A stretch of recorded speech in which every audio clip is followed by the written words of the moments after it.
you want. Put me on the heaven planets, put me on the hellish planets. Take me back with you.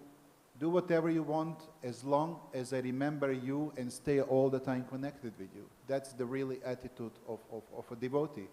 But still, naturally, through this attitude, liberation is coming.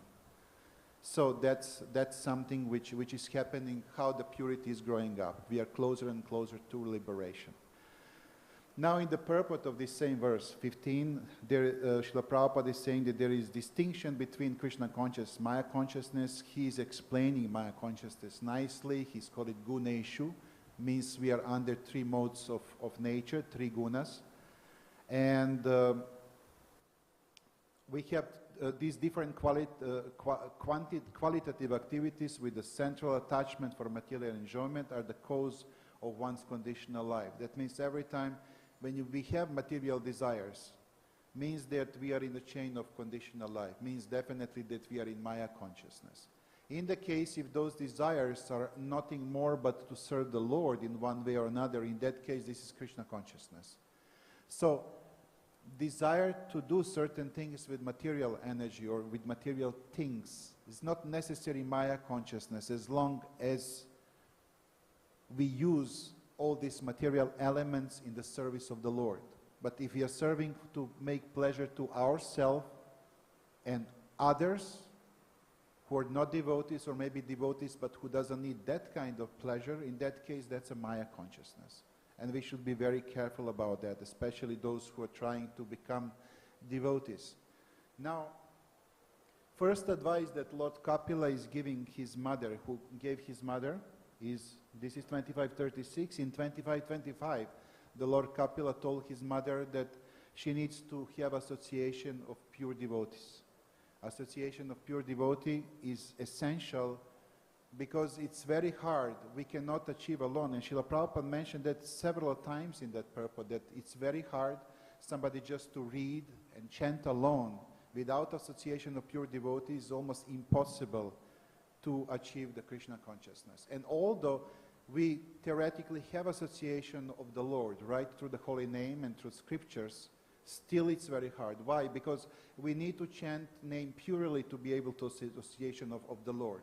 Otherwise, association is not there. If we just go around watching TV and chant or do some other activities, that's not real chanting. That's just, you know, that we feel less guilty, right? Okay, I chanted my rounds, you know. Out of 16, I chanted 12 with Netflix. This is not chanting, you know. This is just pretending to chant, just to feel less guilty. The real chanting means chanting with focus, chanting that we hear, right? And this is the way how the whole magic is created, that the Lord is turning, he can hear that we are calling his name, he's coming to us, we are coming to him, and we are creating that energy. Basically, we are creating a relationship with the Lord. Now, in the purport of the same verse, the process of Srila Prabhupada is saying that the process of advancing Krishna consciousness and devotional service is described here. The first point that one must seek is the association of persons who are Krishna conscious and who engage in devotional service. Without such association, one cannot make advance. Simply by theoretical knowledge or study, one cannot make any appreciable advancement. One must give up the association of materialistic persons and seek the association of devotees, because without the association of devotees, one cannot understand activities of the Lord. Then in verse 26, now we are coming very close, it mentioned that if we consciously engage ourselves in devotional service, we are achieving the higher levels and going towards the liberation. That means number two aspect, except association of pure devotee, is devotional service. We need to be constantly engaged in devotional service, or one way or another. If somebody else engages, great. If we are not engaged by others, that's not excuse. We should find a way to engage ourselves in devotional service. We have to literally grab the service. We should not wait service to come upon us. We are nothing special. You know, we are just there, you know, we are like beggars for mercy. We need to go there and to try to find something to do for the Lord. Whether, you know, come from somebody else or is just some good idea or something, but it has to be connected with pleasing the Lord. Being husband, being wife, being parent, that's all devotional service. In the case, if all education of the children, in the case if the full marriage life is going the right and positive direction for all members of that family, that's also devotional service. Otherwise, it's Maya consciousness if something else has been involved there, right? Then in text 33, it's mentioned bhakti. We are all bhakti yogis here. We are trying to perform bhakti yoga. You know, text 33, if you go back alone in your research, you will see there is a great explanation of bhakti, of devotional service, how slowly material body is dissolving and subtle bodies start growing up and start coming into the main focus and start overwhelming your personality, overwhelming your soul when we start becoming spiritual and our consciousness is getting higher and higher. And then now finally in the text number 36, it's stated that when we see the charming form of the Lord, that the real devotee or candidates for devotees, they start suddenly having different symptoms and suddenly start feeling anxiety and emotions, and ultimately they want nothing more but liberation, and liberation not in the physical man, but liberation means I want to liberate myself for all the desires, I want to serve the Lord only. That kind of liberation, that's important part. And Srila Prabhupada after that explained really well in some other, in the class that he gave 74, I'll read that to you. Actually, what is the right way, for example, in this case, because we cannot enjoy presence of Lord Krishna. He was 5,000 years ago here, but he's not at the moment. We cannot enjoy even presence of Lord Chaitanya. He was here just 2 kilometers from here 500 years ago, but still he is not around at the moment. But the form that we can, that we can worship in such a way, the form that we can have a relationship is Archamurti form. It's a deity form of the Lord. And there is amazing, amazing explanation for Srila Prabhupada. What is the right way to approach deities and what is the right way to worship the deity just by eyes, just by watching every day in the darshan. I will go through that. It's very interesting to hear. Now, I told you that Srila Prabhupada gave class on the same verse. Srimad Bhagavatam 3:25-36 in December 5th, 1974 in Bombay. And I find some very interesting points from that class which I would like to read. I don't want to do interpretation of Srila Prabhupada. It's more sweet if we hear exact text. And then after that we will go back to something also very interesting. In the verse of this text, Srila Prabhupada mentioned 3 different kinds of devotees, right? 3 different levels. We're going to name those levels and we will go to see what are actually different qualifications that somebody has to achieve. And then we will understand slowly where we are exactly, where we belong. And actually it's going to be even surprised to find out certain. It was definitely a surprise for me when I was going through this research. You know, but we'll come to back very, very soon. For now, Srila Prabhupada said in the class that he gave 1974, so Vigraha Darshanam. This temple is situated to give people the facility as it is described here. Tair, darśanīya, avayavaiḥ, udāra. We have to see the deity beginning from the lotus feet, not jumping over to the smiling face. That's the way. First of all, you try to see, and when you are practice, try to see the lotus feet of Lord Krishna. And when you are practice to do this habit, even after visiting the temple, if you go home, if you are practice to see the lotus feet of Krishna, that is meditation. So darśanīya, avayavaiḥ, different limbs. First of all feet, and then you go to the thighs, and then the belt, and then the chest, and the last you reach the smiling face of the Lord. You see, many devotees when they come in temple, immediately straight, eye to eye. It's wrong. We should not do that. You know, Krishna is not our body, right? Hey, how are you? I'm here today. Tick. No. The right way to worship the Lord is actually to start from the lotus feet of the Lord. You have to watch carefully. If you're closer to the deities, you can check the beautiful names, the beautiful shape of the lotus feet, and slowly to climb back.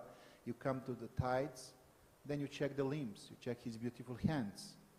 Then there is the stomach, the chest, and the last is coming from the bottom up to the top of the face.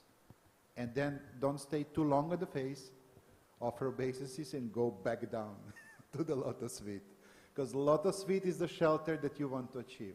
Lotus feet is something that we are all looking for. Lotus feet is something which will give us shelter, right? Face will come later when we become pure devotees, and if somebody becomes pure devotee. But the point is that for now, lotus feet is only on all what we need to have. Srila Prabhupada continue, if you meditate on Krishna's form, that is Krishna. So we associate with Krishna, his smiling face, his flute, his hand, his dress, his consort, Srimati Radharani, or any other gopis surrounded by. In this way, practice this habit of observing the Supreme Lord. Therefore, he has appeared, Archa Vigraha, so that we can see him. Also, when we come in front of the altar, it's, for example, Radha Madhava Sakis, right? We don't go with gopis first. We always first offer obeisances to the Lord. That means we start from the lotus feet of the Lord. Then after that, Srimati Radharani, then after that, gopis. Ideal would be in the order of seniority of the gopis, right? If you know them personally more. But in the case, if you're not that familiar with the story, in that case, you can do one after another, offer obeisances, again, from the bottom to the top. And that's the right way to approach. Then, this beautiful treasure, spiritual treasure door is open, and we can achieve the full benefit of darshan with the Lord that we're having every day. Srila Prabhupada mentioned in the verse, I need to hurry up, it's only 10 minutes, it's written here, 9 o'clock sharp. So, there are 3 kinds of devotees. Number 1, Kanishta-adhikari. Number 2, Madhyama-adhikari. Number 3, Uttama-adhikari. Kanishta-adhikari is the first level of devotees. First of all, I need to mention one fact that I've already mentioned a few times before, but I think it's not harm for all of us to know. We all call ourselves devotees. This devotee, that devotee, this devotee did this, that devotee did that. Then this devotee is my friend. Devotee word is very high level. Being devotee is not something just, if somebody just put dress on and put the japa, he's devotee. No. Devotee is qualification. It's very high qualification. And the lowest qualification of being devotee is Kanishta-adhikari. And I will present to you what is Kanishta-adhikari. And you will figure out that it's not even easy to be Kanishta-adhikari. Most of us, and that's hard to hear, but it's true, and we should be happy for that, we are candidates to become devotees. We are not talking so much about that, unfortunately, but the point is that being devotee is qualification also. We are candidates, we are trying, right? Every day is a struggle. But you will see, for example, what is the lowest level of what does it mean to become a devotee. And all of you who are here today, for example, you are very fortunate. It's very revealing, in which direction our preaching and education in Mayapur is supposed to go. If we have the class in Mayapur where we have 10,000 devotees staying, and we have maybe 30, 40 devotees coming for the class. I'll explain you why I'm saying that. We need to try a little bit harder. So, Kanishta-adhikaris, first of all, when somebody starts in Krishna consciousness, for beginners, right, who are still not on the level of Kanishta-adhikari, recommendation is to go to see the deities daily, regularly, every day. And after that, after seeing deities for some time, after chanting his rounds for some time, this he is coming in situation to start developing slowly connection with the, not love, connection with the Lord. So, for Kanishta-adhikari, there are 2 things, 2 different activities needs to go regularly, daily. Number one, Srila Prabhupada said the name is Panchatriti Vidi. Panchatriti Vidi is the deities must be worshipped every day. That's number one for Kanishta Adhikari. Now, I need to clarify. Worshipping deities doesn't mean you need to should have deities at home and worship them every day, wash them, change the cloth and everything. Worshipping deity could be also coming for the darshan in temple.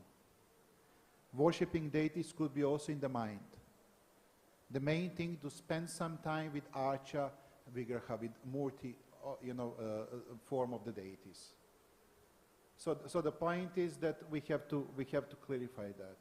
Now, second thing which person has to do every day to be able to come to Kanishta level is Bhagavata Vidhi. Bhagavata Vidhi means that every single day it has to hear from Bhagavad Gita or Srimad Bhagavatam. Every single day. Now, I'm in Mayapur for 21 years already and member of community and everything, and sometime in the beginning you're very inspired, you feel special, you're Mayapur Basi, and you're full of energy and wow, I got the golden ticket. But then later we start forgetting about this golden ticket and everything else. And one devotee just recently we had conversation, he told me for 2 years he didn't go to Yoga Pit, and full-time resident of Mayapur. The point is that we should never allow our mind to put us into daily activities which will become more important than why we came here. It's very important, to listen Srimad Bhagavatam. It's very, very important to listen Bhagavad Gita. Now I know that many devotees, they're listening at home. Doesn't need to come coming for the class is better. If not, at home is nice. But we need to hear, we need to read Srimad Bhagavatam. Prabhupada said the ideal is to hear the class plus 1 hour reading every day. Because when you're reading, you can read whatever is of your interest. You're interested in some topic, you can make research and you can read. Hearing means somebody else is presenting his own view, right? In presenting Shastras, which is also nice, it's great, because sometimes we hear things that we don't even think about. And that's why you need to hear others. And then this is basically the level of Kanishta Adhikari. Person for years and years is doing that.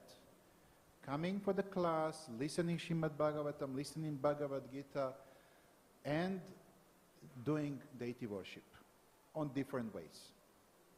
Now, then, of course, I'm not talking about holy name. Holy name is there from beginning, even for those who are not yet on the level of Kanishta Adhikari.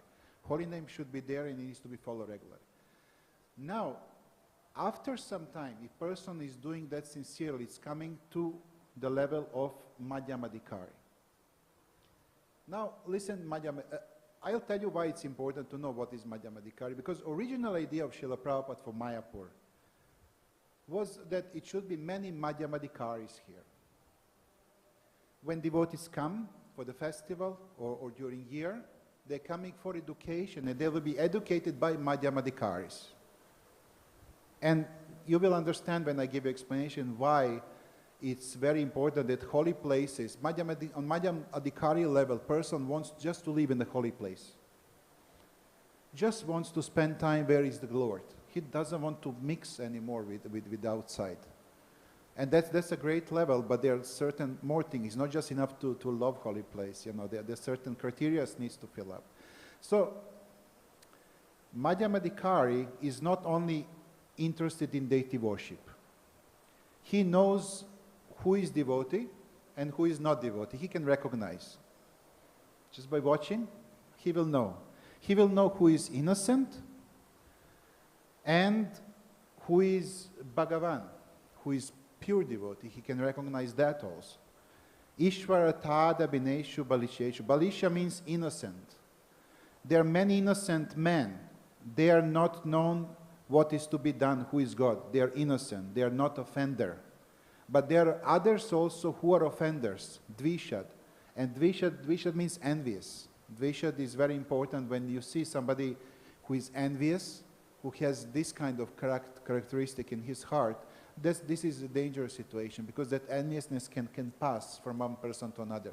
You should be careful with whom you are associating. So Madhyama Adhikaris, they can see that clearly. And they are only spending time with innocent.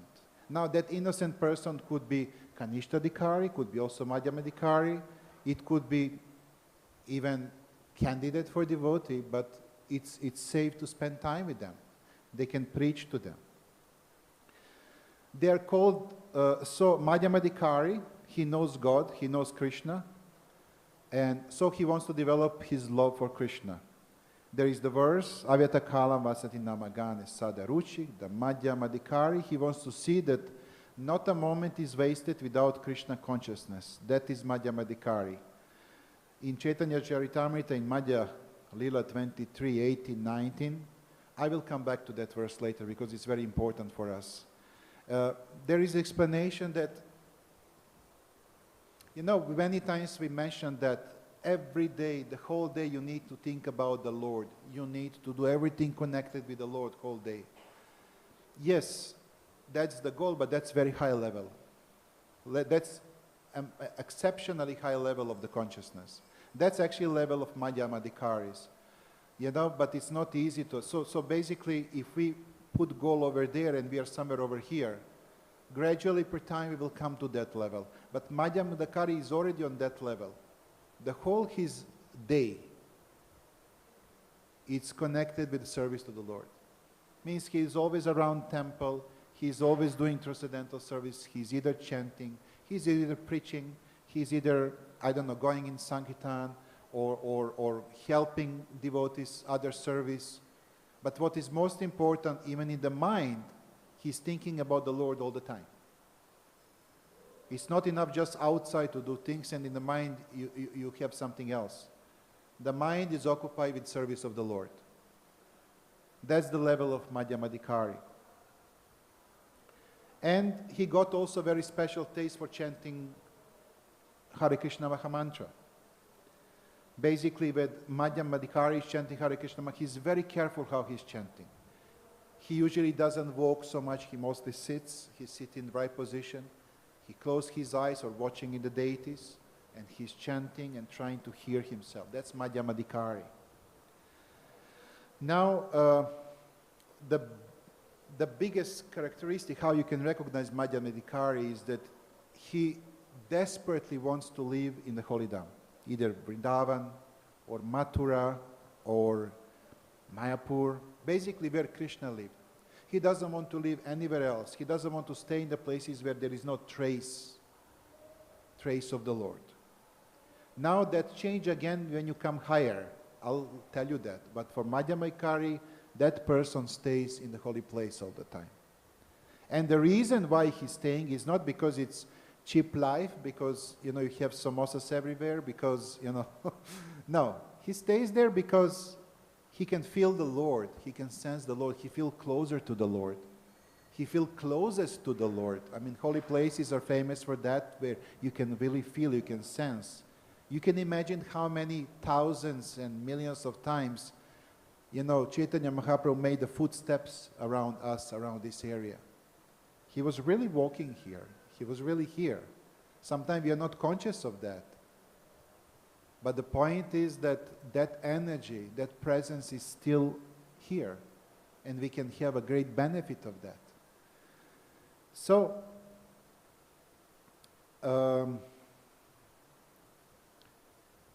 only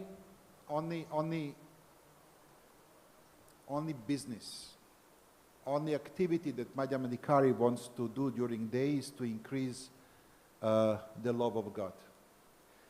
Now, I was really questioning, you know, what is exactly love of God? How we can formulate the love of God? And I found that the most beautiful explanations are given by Rupa Goswami, many different places in the literature. But for example, in Chaitanya Charitamrita Madhya Lila 14 and 15, there is one beautiful, beautiful explanation I want to share with you. And they're saying, in beginning there must be faith. Then, when there is a faith, one becomes interested in associating with pure devotees. Thereafter, one is initiated by spiritual master and he starts performing the regulative principles under his order. Thus one is freed from all unwanted habits and become firmly fixed in devotional service. Thereafter, one develops taste and attachment. So basically, after we start doing regular devotional service, following principles, initiation and everything, then taste starts showing up, slowly, coming. It's not happening in the beginning immediately. It's happening later. So, free from unwanted habits and becomes firmly fixed in devotional service. Thereafter, one develops taste and attachment. This is the way of sadhana bhakti, the execution of devotional service according to regulative principles.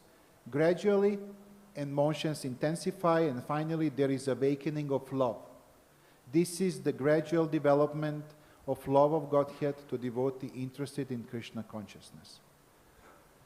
So basically for those, because we don't have much time, basically for those who are more interested to understand what is exactly Madhyamadikari, the best explanation is given in Chaitanya Charitamrita Madhya Lila, 23, 18, 19, those two verses. They're explaining exactly the core of Madhyamadikari, and it's very interesting. Uttamadikari is the spirit, it's basically the level where it's advanced love. It's the level that when you come that you don't go down anymore. Basically, you're all the time connected with the Lord. Even different activities, like regular activities, is not of your interest anymore. You know, you just go for deeper consciousness connection, symptoms starting showing, crying, and you know, uncontrolled smiling and everything else.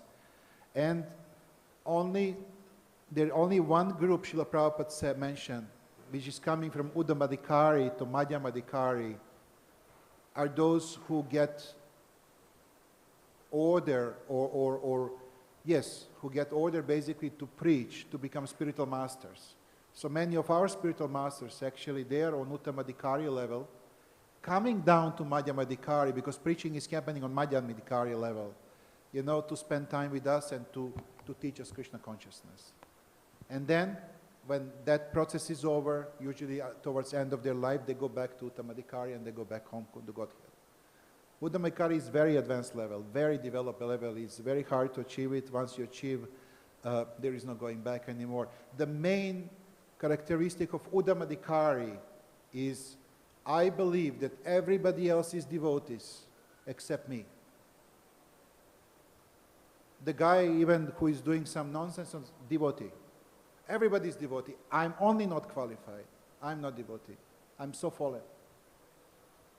Yes. So, this is what I want to say today. The biggest essence of our spiritual life is to perform the devotional service, and that devotional service will take us back to Godhead. Thank you very much for coming today. Thank you for listening this subject. I wish you all the best, and I wish you to ultimately become on Madhyamadikaris and Uttamadikaris and go back home to Godhead. Hare Krishna. Srila Prabhupada ki jai.